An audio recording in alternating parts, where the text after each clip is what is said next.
नमस्कार। श्री एसएन विद्यालय द्वारा संचालित ई लर्निंग प्रोग्राम में आपનું हार्दिक स्वागत है। चलो तो एक बीजो एक महत्वनो पॉइंट समझवानो छे। नीचे आपेली दरेक संख्या माटे नानामां नानी एवी संख्या शोधो के नीचे आपेली दरेक संख्या माटे नानामां नानी एवी संख्या शोधो के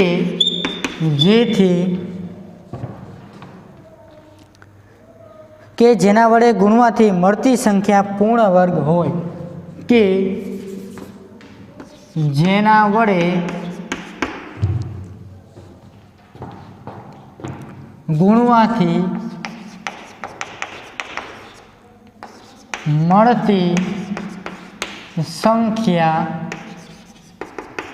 पूर्ण वर्ग होय अने मळती पूर्ण वर्ग संख्यानुं अने मळती पूर्ण वर्ग संख्यानुं वर्गमूळ शोधो।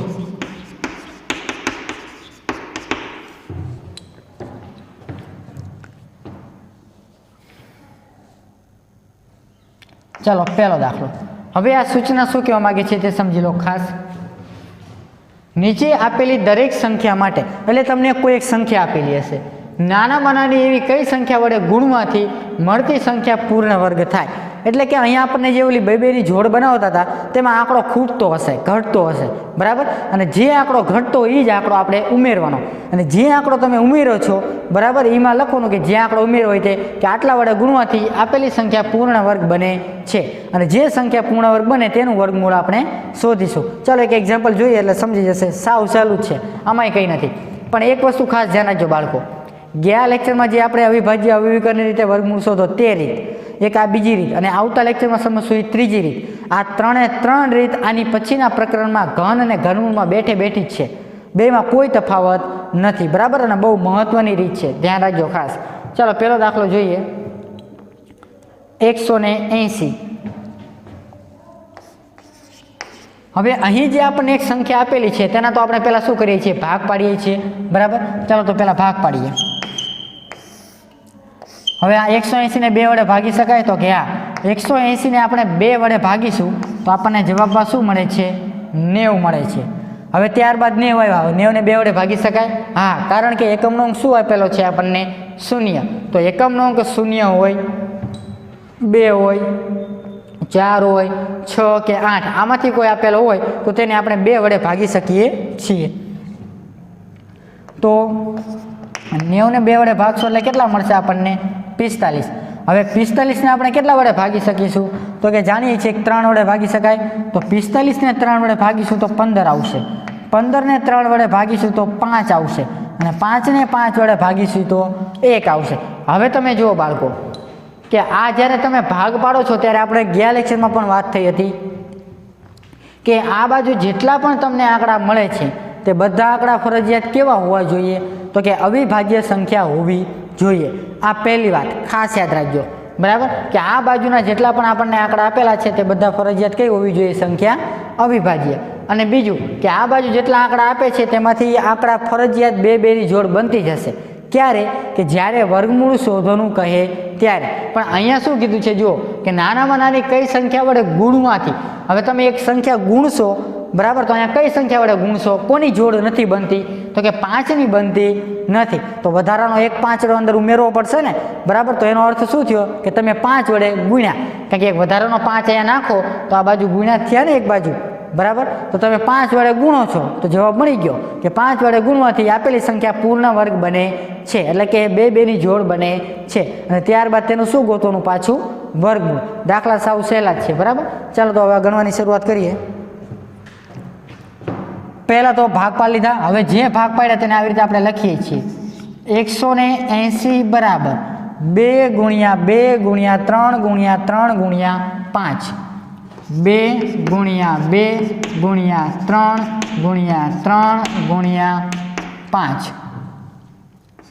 ચાલો હવે જુઓ તો 180 બરાબર 2 ગુણ્યા 2. હવે આની તો એક જોડ બની ગઈ, તો આની જગ્યાએ શું લખી શકાય? 2 ની 2 ઘાત લખી શકાશે. બરાબર. ચાલો આ એક લાઈન છે, આ કાર્ય આપણે પછી કરીશું. પહેલાં બીજું કાર્ય કરી લઈએ, ગુણવાવાળું. આગળ પાછળ કરો તોય ચાલે. હવે જો મારે 2 ની જોડ બનાવી તો અહીંયા 3 ની 2 બને છે, પણ કોની નથી બનતી? 5 ની. તો હું અહીંયા 5 ની મારે જોડ બનાવી તો કેટલા 5 ઘટે છે? એક જ વાર 5 ઘટે છે ને. જેટલી વાર ઘટતું હોય એટલી વાર જ આપણે ઉમેરવાનું. બરાબર. તો એકવાર અહીંયા 5 ઘટે છે. તો ચાલો તો બંને બાજુ 5 5 વડે ગુણવા પડશે. તો 180 ગુણ્યા 5. આ 5 ક્યાંથી આવ્યા? તો તમને ખબર હોવી જોઈએ કે આનો અર્થ શું થાય? 2 દુ 4, 4 તેરી 12, 12 તેરી 36, 36 પંચા 180. તો 180 બરાબર 180 થઈ ગયા. તો હવે તમે 5 અહીંયા ઉમેરો છો જમણી બાજુ, તો ડાબી બાજુ 5 ઉમેરવો પડે ને. બે બાજુ આંકડાનો ગુણાકાર સરખો રહેવો જોઈએ. બરાબર. તો 180 ગુણ્યા 5 બરાબર 2 ગુણ્યા 2 ગુણ્યા 3 ગુણ્યા 3 ગુણ્યા 5 ગુણ્યા 5. હવે જો બધાની 2 ની જોડ બની ગઈ.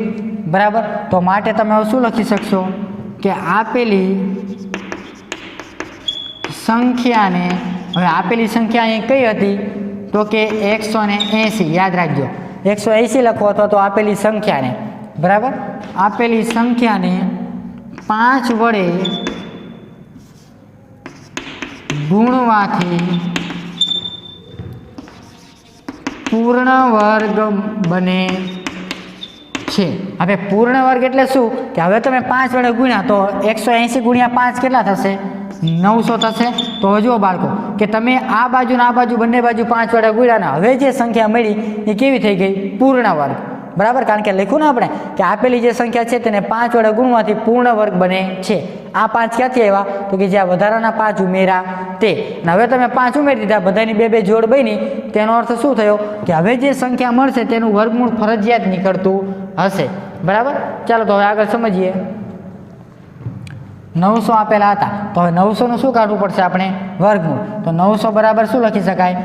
2 ની 2 ઘાત લખી શકાય. આ 2 બગડા બરાબર ગુણ્યા 3 ની 2 ઘાત લખી શકાય આના પરથી. ત્યારબાદ ગુણ્યા આના પરથી શું લખી શકાય? 5 ની 2 ઘાત. ચાલો તો 900 બરાબર 2 ગુણ્યા 3 ગુણ્યા 5. 2 ગુણ્યા 3 ગુણ્યા 5. અને ઉપર કાઉન્સની બહાર કેટલી ઘાત આવશે? 2 ઘાત આવશે.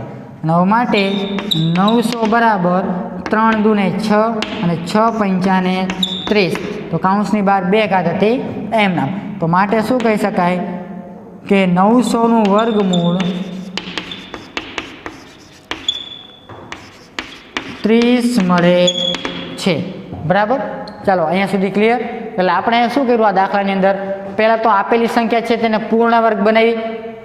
કઈ રીતે બની? તો કે કઈ સંખ્યા વડે ગુણવાથી આપેલી સંખ્યા પૂર્ણ વર્ગ બને? તો આપેલી જે સંખ્યા હતી 180 તેને હું 5 વડે ગુણું ત્યારે 900 બની જાય છે. અને 900 કેવી સંખ્યા થાય છે? પૂર્ણ વર્ગ. અને ત્યારબાદ શું શોધવાનું કીધું હતું? વર્ગમૂળ પણ શોધો. તો જે 900 સંખ્યા પૂર્ણ વર્ગ બની તેનું વર્ગમૂળ શું મળે છે?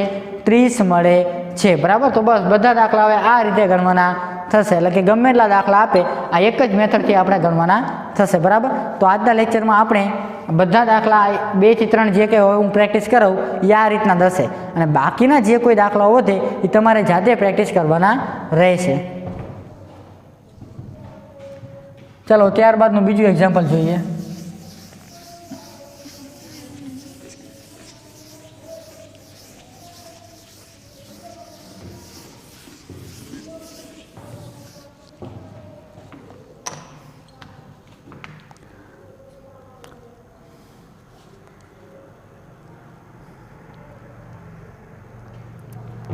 બીજું એક્ઝામ્પલ 252. હવે 252 આપણને રકમમાં આંકડો આપેલો છે. બરાબર. શું કાર્ય કરીએ છીએ? સૌ પ્રથમ તો ભાગ પાડવાના થશે. ચાલો તો ભાગ પાડીએ.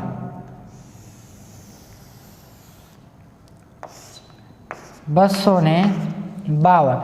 તો 252 ને કઈ સંખ્યા વડે ભાગીશું? સૌ પ્રથમ તો આપણે જાણીએ છીએ કે 2 વડે ભાગી શકાય. ચાલો તો 2 વડે ભાગીએ. 3 વડે ભાગી શકાય, કારણ 2 + 5 + 2 શું સરવાળો થાય?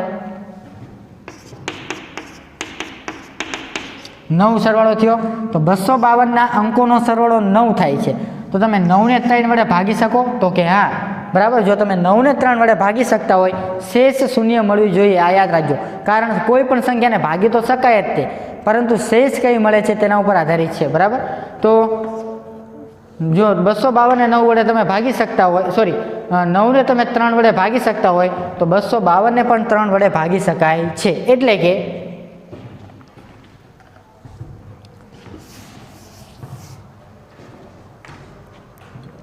તમે પહેલાં 2ની ચાવી વાપરો, 3ની વાપરો, તેની સાથે કોઈ ફેર પડવાનો નથી. ચાલો તો પહેલાં 2 વડે જ ભાગીએ. તો 252ને 2 વડે ભાગીશું એટલે કેટલા આવશે? 126, બરાબર. હવે 126ને પાછા 2 વડે આપણે ભાગીશું એટલે કેટલા આવશે? તો કે 63. ખાસ સમજી લેજો, ભાગ પાડો ત્યારે ક્યાંય ભૂલ થવી જોઈએ નહીં, બરાબર. કારણ કે ભાગની અંદર જો ભૂલ પડી તો ઘણી બધી જગ્યાએ ભૂલ થવાની શક્યતા રહે છે. હવે 63ને 2 વડે ભાગી શકાતા નથી, કારણ આપણે જાણીએ છીએ 63નો એકમનો અંક કયો છે? 3. હવે એકમનો અંક 3 છે, માટે 63ને 2 વડે ભાગી શકાય નહીં. 63ને 5 વડે ભાગી શકાય? વિચારો તો, ન ભાગી શકાય.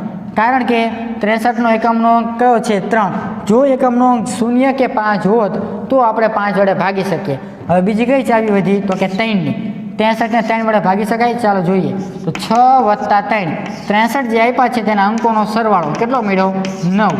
9ને 3 વડે ભાગી શકાય? તો કે હા. તો માટે 63ને પણ 3 વડે ભાગી શકાય છે.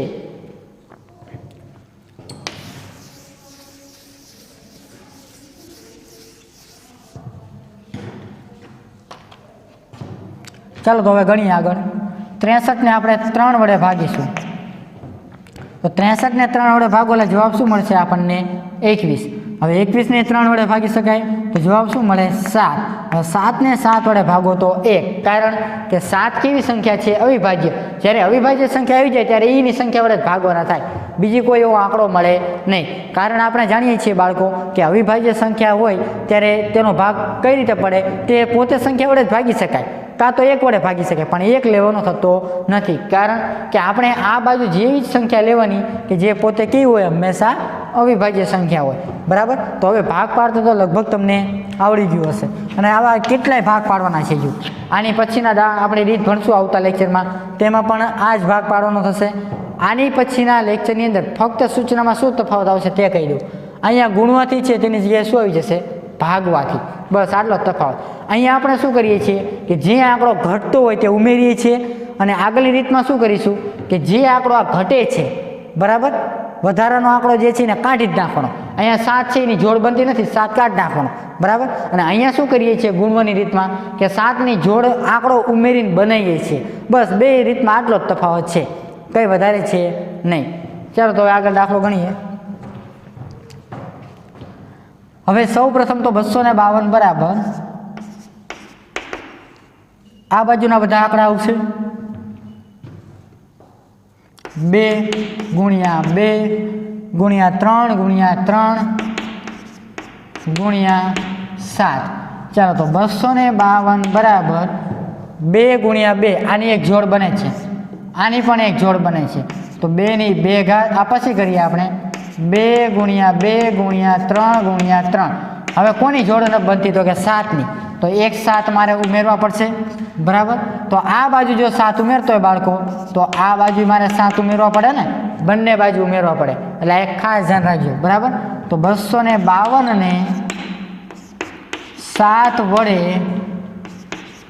ગુણવાથી પૂર્ણ વર્ગ બને છે, બરાબર. હવે આપેલી જે સંખ્યા છે એ કઈ છે? 252. તો આપેલી જે સંખ્યા છે 252 ને કેટલા વડે ગુણવાથી પૂર્ણ વર્ગ બનશે?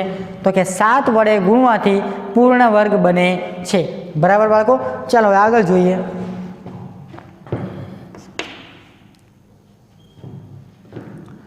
હવે આપણે જોડ બનાવીએ. તો 252 ગુણ્યા કેટલા કરવાના થશે? 7. તો તમે 252 નો ગુણાકાર 7 કરશો એટલે તમને જવાબ મળે છે 1764. ચાલો કરવો હોય તો આપણે કરી લઈએ. 252 ગુણ્યા 7, 7 દુને 14, 1 35, 6 3 7 દુ 14 ને 3 17. કેટલો મળે છે? 1764. હવે બાળકો તમને એક પ્રશ્ન થાય કે ઝડપથી ગુણાકાર કરવાની પ્રેક્ટિસ ક્યારે પડે?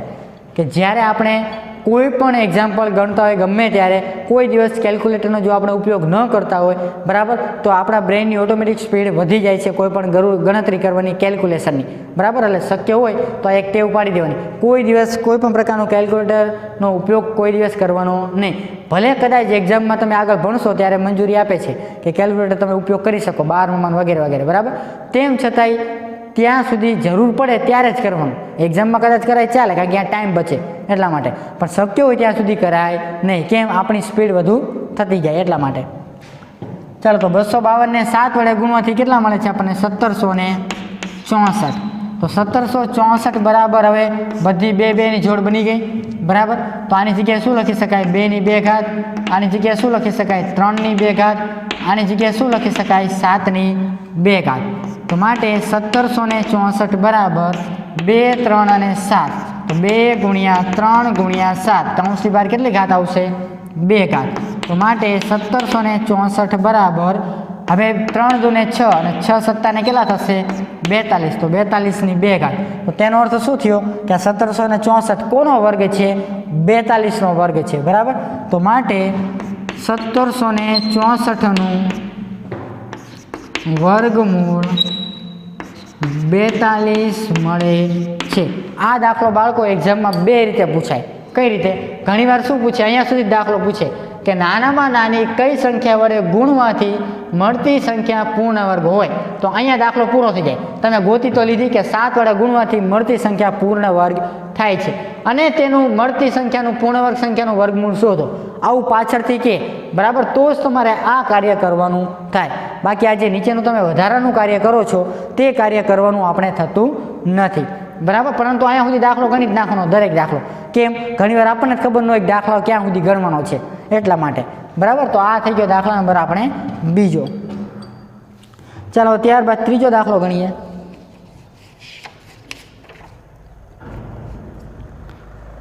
768.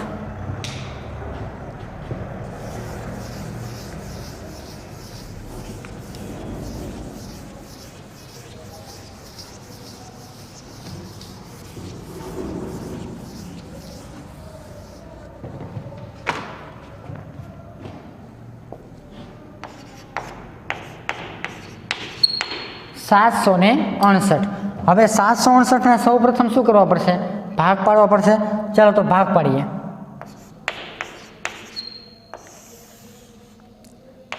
હવે 768 ને 2 વડે ભાગી શકાય? તો કે હા. 7 અને 6 નો સરવાળો કેટલો થાય? તો કે 13. 13 અને 8 કેટલા થશે? 21. તો તેનો અર્થ શું થયો બાળકો? કે આને 3 વડે પણ ભાગી શકાય છે. હવે તમારી મરજી કે તમારે આ સંખ્યાને પહેલાં 3 વડે ભાગવા છે કે 2 વડે, બરાબર. આપણે ગમે તે સંખ્યા વડે ભાગી શકીશું. ચાલો તો પહેલાં 2 વડે ભાગીએ. તો 768 ભાગ્યા 2 કરીશું એટલે 300 ને કેટલા આવશે? 84. ચાલો ચેક કરીએ. 768 ભાગ્યા 2, 2 તેરી 6, 1 6, 8 અને અહીંયા 16 ઉપરથી 8 ઉતાર્યા તો 4 અને અહીંયા 8 તો 0. તો શું મળશે આપણને? 384. ચાલો તો 384 ને હવે પાછા 2 વડે ભાગીશું તો કેટલા મળશે આપણને? 192, બરાબર. ચાલો ચેક કરવું તો કરી શકો તમે કે 384 ભાગ્યા 2. જો ભાગ પાડવામાં ઉતાવળ કરી તો સમજો બધું પૂરું, આમાં ક્યાંય ભૂલ થવી જોઈએ નહીં, બરાબર. તો 2 એકા 2, 1 8, અહીંયા 9 તો અહીંયા 18, 0 4, 2 4 અને 0 તો કેટલા મળ્યા? 192. પહેલાં 768 હતા તેને 2 વડે ભાગ્યા તો 384 મળ્યા. 384 ને 2 વડે ભાગ્યા તો આપણને કેટલા મળે છે? 192. હવે ભાગાકાર આપણને આવડતા હોવા જોઈએ, બરાબર. એ તો બેઝિક વસ્તુ છે. હવે 192 ને પણ કેટલા વડે ભાગી શકાય? 2 વડે ભાગી શકાય છે. ચાલો તો ગણીએ. 192 ને 2 વડે ભાગીએ તો 192 ને જો આપણે 2 વડે ભાગીશું તો જવાબમાં શું મળશે આપણને? વિચારો તો. હવે આ સીધી વસ્તુ છે, આમાં કંઈ ગણતરીની જરૂર પડે નહીં, બરાબર. 96 ડાયરેક્ટ. તેમ છતાં કદાચ ભૂલ થતી હોય, મોઢે ન ફાવતું હોય તો એકવાર ફરજિયાત ભાગાકાર કરી જુઓ. ઉતાવળ કરવાની કંઈ જરૂરિયાત નથી, બરાબર. ત્યારબાદ 96 ને કેટલા વડે ભાગવાના છે આપણે? 2 વડે. તો 96 ને આપણે 2 વડે ભાગીશું તો 48, 48 ને 2 વડે ભાગીશું તો 24, 24 ને 2 વડે ભાગીશું તો 12, 12 ને 2 વડે ભાગીશું તો 6, 6 ને 2 વડે ભાગીશું તો 3, હવે 3 ને 3 વડે ભાગો તો શું જવાબ મળે છે આપણને?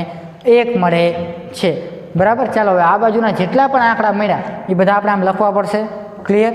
ચાલો તો વારા ફરતી લખતા જઈએ.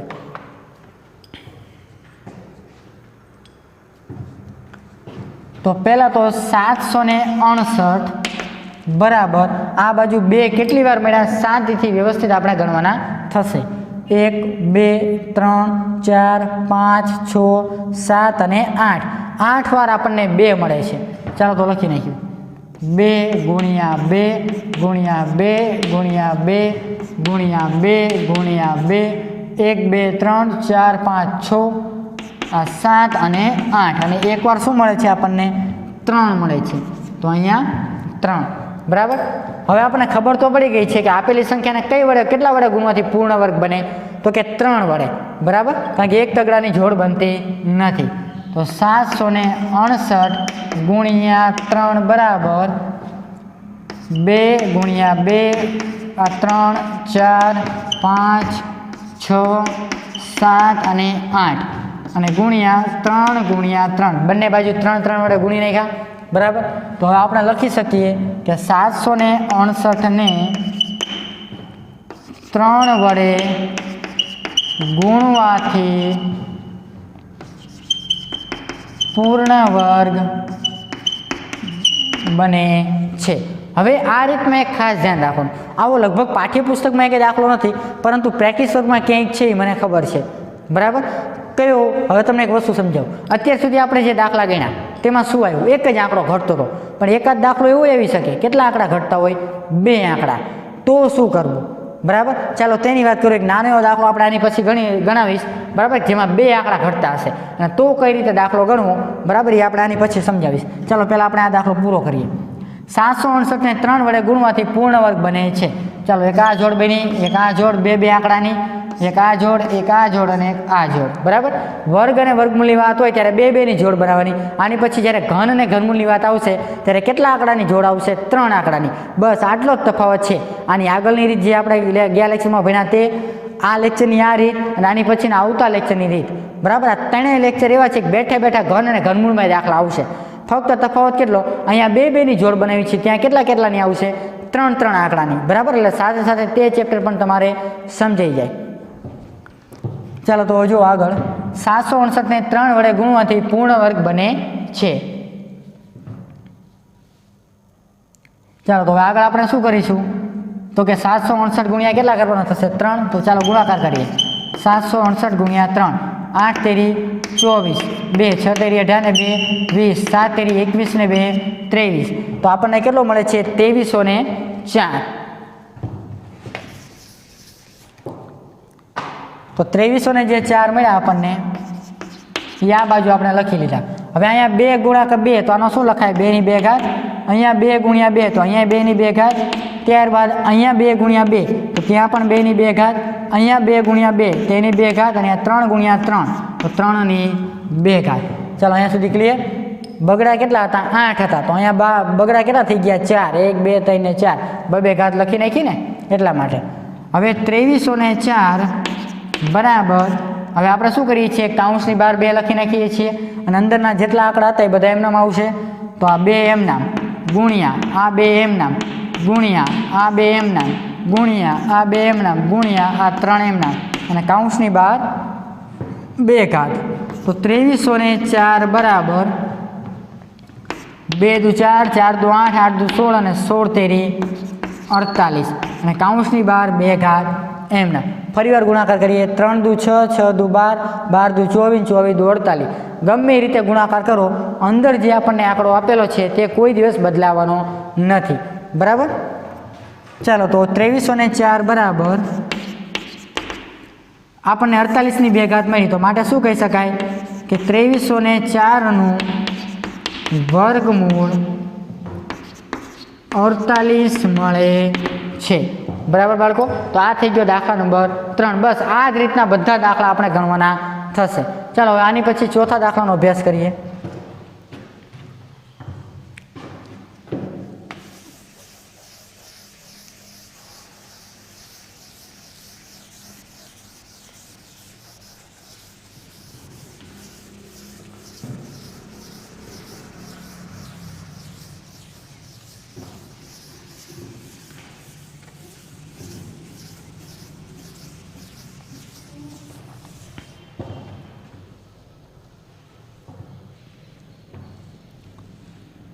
દાખલા નંબર 4 10 લખ્યા મેં ખાલી.